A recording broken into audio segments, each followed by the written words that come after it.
सुप्रभात बच्चों, आज हम कक्षा 10 की पाठ्यपुस्तक व्याकरण निपुण से खंड लेखन के पाठ 1 पत्र लेखन का अध्ययन करेंगे। आइए अपने विषय पर चलते हैं। पत्र लेखन। पत्र लेखन विभिन्न लेखन विधाओं में महत्वपूर्ण कला है। अपनी भावनाओं एवं विचारों को अभिव्यक्त करने का श्रेष्ठ साधन है। पत्र द्वारा हम किसी न किसी व्यक्ति को प्रत्यक्ष रूप से संबोधित करते हैं। दूसरे शब्दों में कहें तो जब हम अपने सुख दुख, अपनी समस्या अथवा निमंत्रण आदि को एक कागज़ पर लिखकर दूसरे के पास प्रेषित करते हैं या भेजते हैं तो उसे पत्र लेखन कहते हैं। बच्चों, तो आप समझ गए होंगे कि पत्र लेखन किसे कहते हैं। तो फिर पत्र लेखन के महत्व पर विचार करते हैं। पत्र लेखन का महत्व। पत्र के द्वारा हम अपना संदेश दूसरों तक आसानी से पहुंचा सकते हैं। पत्र में लिखा संदेश स्थायी होता है। पत्र में हम अपनी बात को विस्तार से समझा सकते हैं। पत्र संदेश भेजने का सस्ता, सरल व सर्वोत्तम साधन है। बच्चों, पत्र लेखन क्या है तथा पत्र का क्या महत्व है, इन दोनों बातों को आपने अच्छी तरह समझ लिया है। अतः अब पत्र के प्रकार पढ़ते हैं। पत्रों के प्रकार। पत्र दो प्रकार के होते हैं। पहला औपचारिक पत्र, दूसरा अनौपचारिक पत्र। औपचारिक पत्र अर्ध सरकारी, गैर सरकारी या सरकारी कार्यालय को जो भी पत्र लिखे जाते हैं वे सभी पत्र औपचारिक पत्रों के अंतर्गत आते हैं। कार्यालय द्वारा अपने अधीनस्थ विभागों को जो पत्र लिखे जाते हैं वे सब भी इसी श्रेणी में आते हैं। दूसरा अनौपचारिक पत्र। जो पत्र निजी, व्यक्तिगत अथवा पारिवारिक होते हैं वे अनौपचारिक पत्र कहलाते हैं। इन पत्रों में किसी तरह की औपचारिकता के निर्वाह का बंधन नहीं होता। इन पत्रों में प्रेषक अपनी बात व भावना को उन्मुक्तता के साथ बिना लाग लपेट लिख सकता है।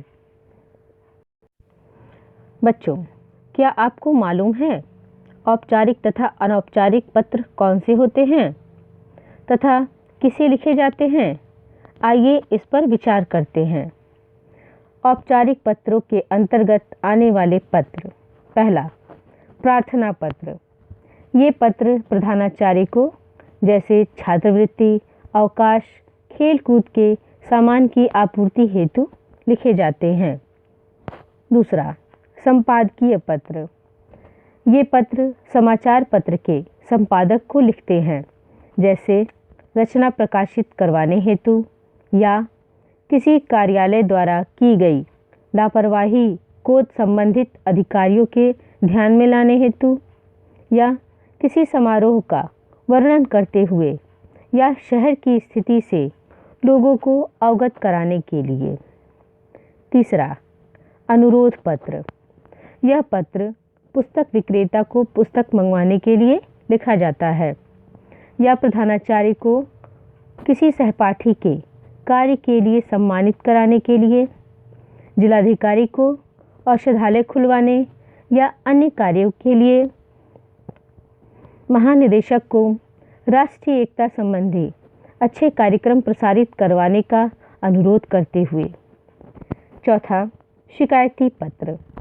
यह पत्र पुलिस अधिकारी को जैसे किसी सामान की चोरी होने पर, बस प्रबंधन अधिकारी को बसों में होने वाली कठिनाइयों के संबंध में, डाकपाल को डाक की अनियमितता के लिए, रेलवे कर्मचारी को अशिष्ट व्यवहार की शिकायत के लिए, नगर निगम अधिकारी को जल, विद्युत, साफ सफाई की शिकायत करते हुए। पांचवा सरकारी पत्र। यह पत्र एक विभाग दूसरे विभाग को लिखता है। ये सरकारी कार्यों से संबंधित होता है। छठा, अर्ध सरकारी पत्र। इसमें एक अधिकारी दूसरे अधिकारी को किसी सूचना को याद दिलाने हेतु लिखता है। अनौपचारिक पत्रों के अंतर्गत आने वाले पत्र। पहला, निमंत्रण पत्र। यह पत्र शादी, विवाह, जन्मदिन या किसी समारोह में आमंत्रित करने हेतु लिखे जाते हैं। दूसरा, संवेदना पत्र। यह पत्र तब लिखा जाता है जब किसी परिवार का व्यक्ति घायल हो गया है या स्वर्गवासी हो गया है या किसी प्रकार की हानि हुई हो। तीसरा, बधाई पत्र। यह पत्र किसी उपलब्धि की प्राप्ति हेतु या जीत हासिल करने पर, पुरस्कार की प्राप्ति होने पर या पुत्र या पुत्री की प्राप्ति होने पर लिखे जाते हैं। चौथा, धन्यवाद पत्र। किसी के द्वारा किए गए उपकार के प्रति कृतज्ञता प्रकट करने के लिए लिखे जाते हैं। पांचवा, शुभकामना पत्र। किसी नए कार्य के शुभारंभ से संबंधित होता है या किसी के भविष्य की शुभकामना देते हुए होता है या आगामी परीक्षा में सफल होने के लिए लिखे जाते हैं। बच्चों, पत्र लिखते समय कौन सी बातें ध्यान में रखनी चाहिए? आइए अब इसे समझते हैं। पत्र लिखते समय ध्यान देने योग्य बातें। पहला, सरलता। पत्र सरल भाषा में लिखना चाहिए जिससे आसानी से समझ में आ जाए। दूसरा, स्पष्टता। जो भी हमें पत्र में लिखना है यदि स्पष्ट, सुमधुर होगा तो पत्र प्रभावशाली होगा। तीसरा, संक्षिप्तता। पत्र में अनावश्यक विस्तार पत्र को नीरस बना देता है। पत्र जितना संक्षिप्त व सुगठित होगा उतना ही अधिक प्रभावशाली भी होगा। चौथा, शिष्टाचार। पत्र प्रेषक और पत्र पाने वाले के बीच कोई न कोई संबंध होता है। आयु और पद में बड़े व्यक्ति को आदरपूर्वक, मित्रों को सौहार्द से और छोटों को स्नेहपूर्वक पत्र लिखना चाहिए। पांचवा, आकर्षणता व मौलिकता। पत्र का आकर्षण व सुंदर होना भी महत्वपूर्ण होता है। मौलिकता भी पत्र का एक महत्वपूर्ण गुण है। पत्र में घिसे पिटे वाक्यों के प्रयोग से बचना चाहिए। पत्र में स्वयं के विषय में कम तथा प्राप्तकर्ता के विषय में अधिक लिखना चाहिए। छठा, उद्देश्य पूर्णता।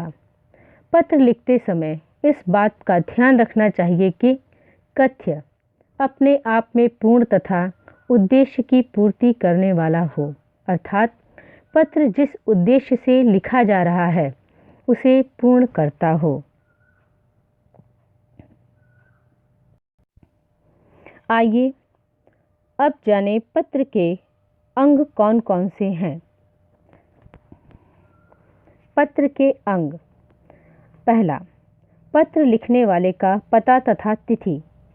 आजकल ये दोनों पत्र के ऊपर बाएं कोने में लिखे जाते हैं। निजी अथवा व्यक्तिगत पत्रों में प्रायः यह नहीं लिखे जाते, किंतु व्यावसायिक और कार्यालयीय पत्रों में पते के साथ साथ प्रेषक का नाम भी लिखा जाता है। दूसरा, पाने वाले का नाम व पता। प्रेषक के बाद पृष्ठ की बाईं ओर ही पत्र पाने वाले का नाम व पता लिखा जाता है, जैसे थानाध्यक्ष महोदय, थाना केशवपुरम, गोरखपुर। तीसरा, विषय संकेत।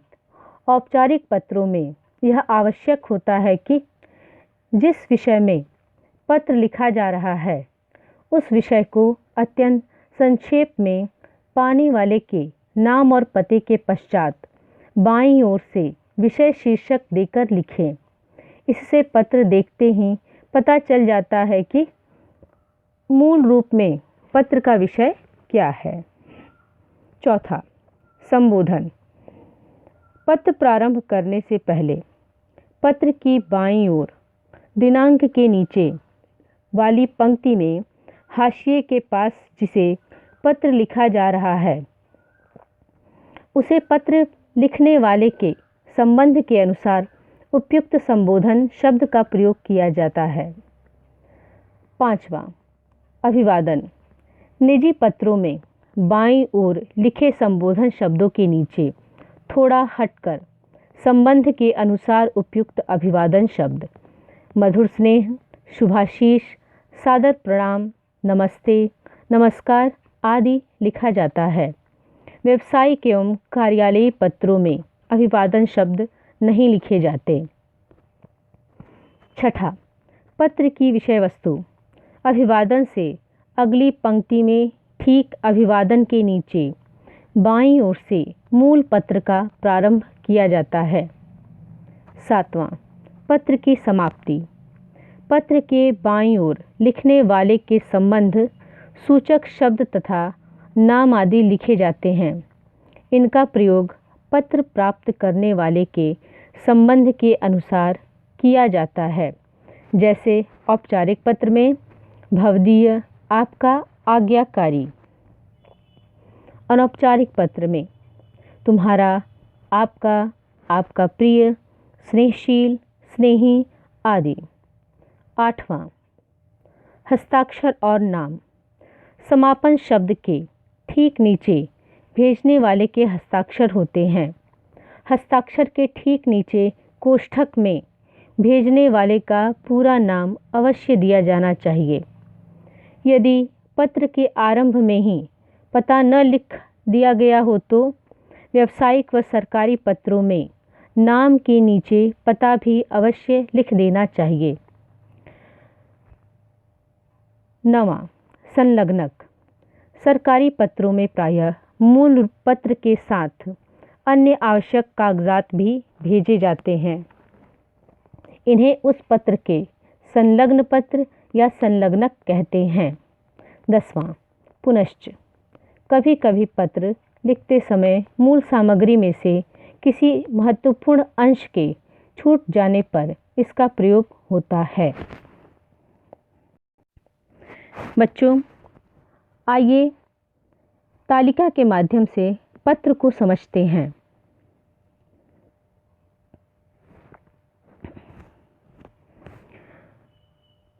निम्न तालिका को पढ़कर कुछ समझ आया?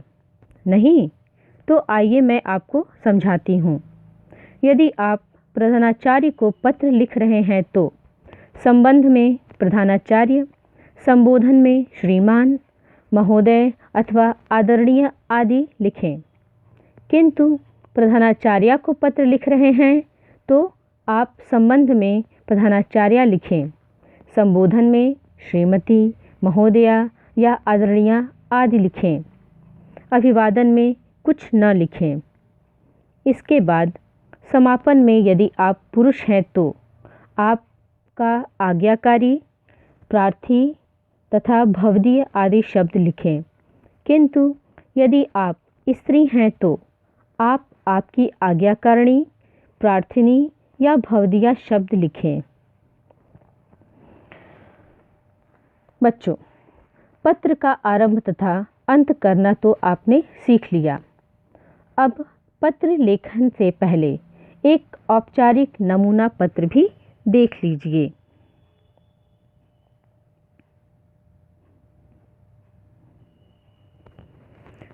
अवकाश के लिए प्रार्थना पत्र। जिसे पत्र लिखा गया, सेवा में प्रधानाचार्य महोदय, विद्यालय का नाम, पता, डिवाइन पब्लिक स्कूल, बिछिया, गोरखपुर। विषय, अवकाश के लिए प्रार्थना पत्र। संबोधन, श्रीमान। पत्रारंभ, अवकाश लेने का कारण। श्रीमान, निवेदन है कि कल विद्यालय से लौटने के पश्चात मुझे तेज़ बुखार हो गया था। डॉक्टर ने 3 दिन तक विश्राम करने के लिए कहा है। अवकाश अवधि, कृपया मुझे 23 सितंबर से 25 सितंबर तक अवकाश प्रदान करें। प्रार्थना पत्र के प्राप्तकर्ता से संबंध। आपका आज्ञाकारी शिष्य। लिखने वाले का नाम योगेश मेहता। कक्षा 10A, अनुक्रमांक 1, दिनांक 23/9/2020।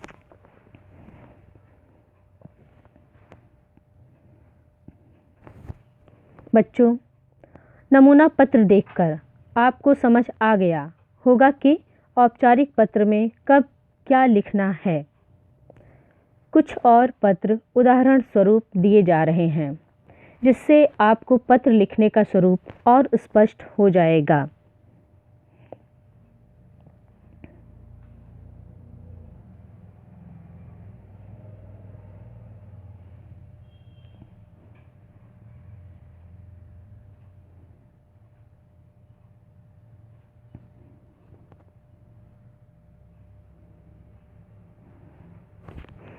उम्मीद करती हूँ यह आपको